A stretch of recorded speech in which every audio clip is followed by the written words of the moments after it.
আমরা কোনো দলকেই বাদ দেব না।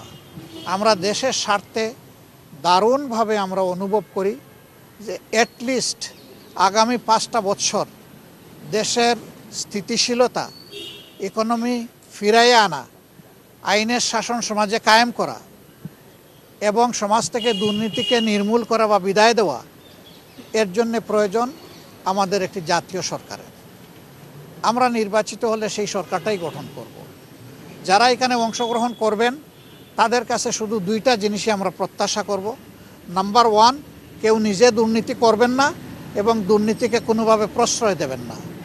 নাম্বার 2, আমরা চাইব সকলের জন্য বিচার সমান এবং নিশ্চিত করতে।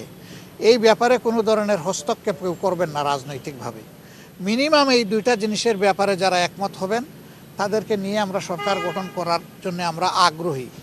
আমাদের আপত্তি নাই না, আমরা আগ্রহী, সেটা দেশের স্বার্থে। এমনকি আল্লাহর যদি ইচ্ছা হয় যে 200 আসনেও আমরা বিজয়ী হয়ে যাই, তারপরে আমরা এটি করব ইনশাল্লাহ।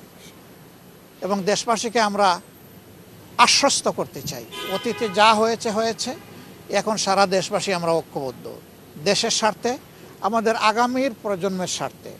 যুব সমাজের যে অ্যাসপিরেশন, তাদের যে আকাঙ্ক্ষা, এই আকাঙ্ক্ষা কোনোভাবে যাতে ব্যাহত এবং আহত না হয় সেই ব্যাপারে আমরা দারুণ শ্রদ্ধাশীল। তারা job creation, migration, education exchange, economic rebuild, এই সমস্ত বিষয়ে তারা কথা বলেছেন এবং তাদের সাজেশনগুলা, তাদের কথাগুলা আমাদের কাছে দারুণ আন্তরিক মনে হয়েছে যে তারা আসলেই বাংলাদেশকে ভালোবাসেন।